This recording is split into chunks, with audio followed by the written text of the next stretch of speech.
तो मिर्जापुर के सीजन 3 को सीजन 1 और 2 से कंपेयर करना मुझे लग रहा है एक बहुत बड़ा जुल्म हो सकता है लोगों के लिए कि भाई ये क्या तो कंपेयर कर रहा है। लेकिन फिर भी जो सीजन 3 का अभी आखिरी एपिसोड था उसे देख के एक जो मजा आया ना अंदर से, जो वाइब आई है मिर्जापुर वाली। लेकिन एक बड़ा सवाल ये भी है कि शरद शुक्ला अभी तक जिंदा है। So hello everybody and welcome है तुम्हारा रोहन अनफिल्टर्ड के अंदर। आई रियली होप तुम सभी ने अब तक मिर्जापुर सीजन 3 पूरी देख ली होगी। अगर तुमने नहीं देखी है तुम लोग को पहले बता दो, वीडियो में स्पॉयलर्स मिलने वाले। एक जो सबसे बड़ा सवाल है मिर्जापुर एंड होने के बाद वो वही है जो कि शायद सीजन 2 में भी था। सीजन 2 में था मुन्ना भैया जिंदा है या फिर नहीं। सीजन 3 में है कि शरद शुक्ला जिंदा है या फिर नहीं। देखो हमने देखा आखिरी में शरद शुक्ला एकदम बेचारा, एकदम कहते हैं ना विश्वास से आता है कि आज उसे मिर्जापुर की गद्दी मिलने वाली है, लेकिन मिलता है धोखा। और कालीन भैया आराम से गोलीबारी करके सबको, जितने बाहुबली थे उनको भी मारते हैं, शरद शुक्ला को भी मारते हैं, ये अनाउंस करते हुए कि भाई ये है आखिरी किंग ऑफ मिर्जापुर। लेकिन ऐसी कुछ छोटी छोटी डिटेल्स है जो कि बताती हैं कि शायद जो कहानी हमें सीजन 3 में दिखाई गई है एंडिंग के अंदर, उसमें भी एक प्लॉट ट्विस्ट है और शरद शुक्ला अभी तक जिंदा है। उसका सबसे बड़ा रीजन है कालीन भैया के खुद के एक्शंस, क्योंकि जब उन्होंने मारा था शरद शुक्ला को उसके बाद भी तुम देखोगे शरद किसी तरीके से घसीटते हुए पहुंच रहा था मिर्जापुर की गद्दी पे। वहीं पे आईजी दुबे ने ट्राई की कि भैया मैं भी एक दो गोली मार ही देता हूं इसे, लेकिन कालीन भैया ने खुद उस चीज को रोका और उन्होंने आईजी दुबे को रोका कि वो कहीं गलती से शरद शुक्ला के गोली न चला दे। अब देखो उसके बाद तुमने ये भी देखा होगा जो कालीन भैया वो खुद उठाते हैं शरद शुक्ला को, मिर्जापुर की गद्दी पे बैठाते हैं, आखिरी में उसकी पीठ थपथपाते हैं। और थोड़ा कहते हैं ना ऐसा कुछ देखने में लग रहा था कि आईजी दुबे को रोकने का कारण भी कुछ हो सकता है क्या, क्योंकि देखो मान लो ऐसा भी हो सकता है कि अभी फिलहाल कालीन भैया ने उतना ही मारा हो, या फिर जो पूरा डेथ वाला सीन है ये फेक प्लॉट हो ताकि बाकी बाहुबलियों को मारा जा सके। और ये शरद शुक्ला और कालीन भैया ऑलरेडी इन दोनों की भी प्लानिंग हो सकती है। अगर तुम्हें याद होगा मूवी के इस वाले जस्ट सीन से पहले, एंडिंग से पहले माधुरी से मिलने के लिए कहता है शरद की भैया कालीन भैया मैंने बता दिया कि आप जिंदा हो तो आप माधुरी से जाके मिल लो। माधुरी वाली मीटिंग के बाद ही ऐसा देखने में लगा कि भाई माधुरी को ये पता लगा है कि शरद ने उनके पिता को मारा है, दैट्स व्हाई अब कालीन भैया के साथ मिलके वो शरद को मरवा रही है। लेकिन देखो ऐसा भी तो हो सकता है कि भयमुक्त प्रदेश बनाना था माधुरी को, तो माधुरी का भी विश्वास जीतने के लिए और शरद शुक्ला के साथ एक पूरी प्लानिंग करके उस चीज को एग्जीक्यूट करने के लिए ये कालीन भैया मास्टरमाइंड खेल रहे हैं। अब देखो तुम ये कह सकते हो ऐसा हो सकता है भयमुक्त प्रदेश बनाने के लिए एक मीटिंग बैठाई गई, शरद शुक्ला को वहां पे अनाउंस किया गया। अब शरद को भी तो मारना जरूरी था, वरना माधुरी का तो वही होता ना कि भाई कैसा भयमुक्त प्रदेश, शरद भी जिंदा है और उसने मेरे पिता को भी मारा है। तो मुझे लग रहा है कि हो सकता है कालीन भैया यहाँ पे डबल गेम इस तरीके से खेल रहे हैं। बाकी बाहुबलियों को मार के उन्होंने ये दिखा दिया कि भाई चीजें बन चुकी हैं भयमुक्त प्रदेश और माधुरी के वो साथ हैं, क्योंकि मूवी में ये भी बताया जाता है कि अब जो हमारे कालीन भैया हैं वो सिर्फ एक गैंगस्टर या फिर मिर्जापुर गद्दी के मालिक नहीं रहे, बल्कि वो माधुरी की मिनिस्ट्री के अंदर एक मिनिस्टर का रोल भी प्ले कर रहे हैं। तो कहीं ना कहीं उन्हें माधुरी का भी विश्वास जीतना है ताकि उनके पास डबल पावर आ सके। सोचो अगर एक गुंडे के पास, एक मिर्जापुर के एक मालिक के पास सिर्फ गुंडा गर्दी के अलावा और ताकतें आ जाए, वो मिनिस्टर भी बन जाए,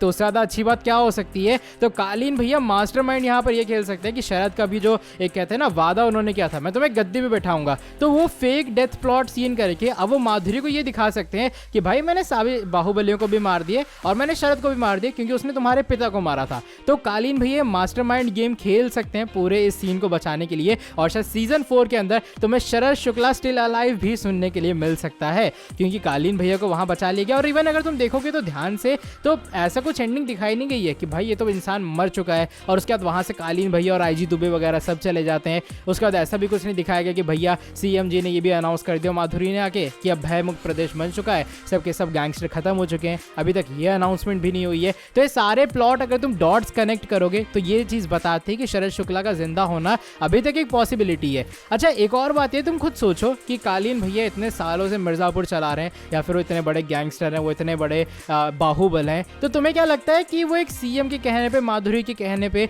पूरे तरीके से मैनिपुलेट हो जाएंगे या फिर वो शरद को मार देंगे? वो इंसान जिसने मौत के मुंह से निकाला था पूरे तरीके से कालीन भैया को, क्योंकि कालीन भैया खुद कहते थे कि शरद तुमने मुझे एक नया जीवन दिया है, मैं तुम्हें परिवार की तरह मानता हूँ, मुझे लगा नहीं था कभी ये दिन आएगा, लेकिन तुमने मेरे को जीवित कर दिया, ये हो गया वो हो गया। तो तुम जानते हो भाई कालीन भैया अपने असूलों के तो थोड़े पक्के रहेंगे, आखिर वो इतने बड़े। और तुम देखोगे गैंगस्टर्स का तो होता है कि वो अपने असूलों के पक्के हैं। तो कालीन भैया मुझे लगता नहीं कि एक ही मीटिंग से, एक ही बात से माधुरी को पूरे एपिसोड में कालीन भैया के साथ कोई इंटरेक्शन नहीं है, कोई सीक्रेट कॉन्वर्सेशन नहीं है कि ये दोनों फोन पे बात कर रहे हैं, शरद को पता नहीं है। तो जब ये सभी चीजें नहीं है, ये विश्वास करना हल्का सा मुश्किल है कि एक ही बार मीटिंग के अंदर, एक ही बार मिलने से माधुरी ने ऐसा कुछ बता दिया कि शरद शुक्ला को मारने तक के लिए या राजी हो गए अपने कालीन भैया, जिनको एक्चुअल में बचाया शरद नहीं था पिछले पिछले सीजन में।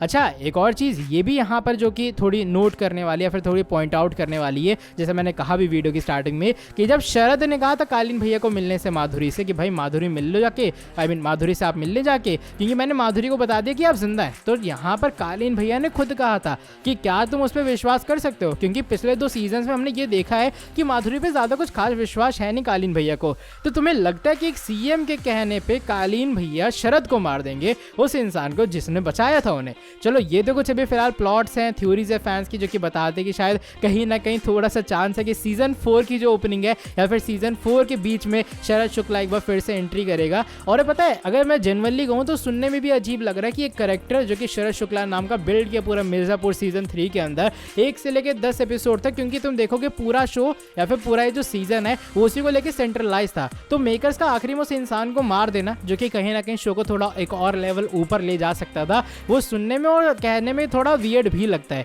और हाँ देखो, अब ये भी एक थोड़ा प्लॉट है, वो ये है कि सीजन 2 की एंडिंग भी यही थी कि भाई मुन्ना भैया मरे हैं कि जिंदा है, मरे हैं कि जिंदा है। लेकिन सीजन 3 के पहले एपिसोड में हमें मिल गया कि भाई मुन्ना भैया तो मर चुके हैं। तो शायद शरद शुक्ला के साथ भी यही सीन ना हो कि उन्होंने जानबूझ के ऐसी एंडिंग दिखा दी है ताकि लोग अगले सीजन तक ये गेस करते रहें शरद शुक्ला जिंदा है या मर गया है। और हो सकता है सीजन 4 के पहले एपिसोड के अंदर ही शरद शुक्ला का भी अंतिम संस्कार हमें दिखा दिया जाए। लेकिन अभी फिलहाल ये कुछ बातें थी जो कि मुझे लगा तुम लोग के साथ शेयर करनी चाहिए। क्या तुम लोग मेरी बात से एग्री कर रहे हो? तुम्हारे हिसाब से भी क्या शरद शुक्ला जिंदा है? अपना ओपिनियन तुम लोग ड्रॉप कर देना कमेंट सेक्शन के अंदर। और ऐसी और वीडियोस के लिए तुम्हें एक छोटा सा काम करना पड़ेगा, सब्सक्राइब करना पड़ेगा चैनल को और बेल नोटिफिकेशन को करना पड़ेगा। और तुम लोग बताना तुम्हारे हिसाब से शरद शुक्ला जिंदा है या फिर नहीं। मिलता हूं तुमसे आके नेक्स्ट वीडियो के अंदर बहुत ज्यादा जल्दी।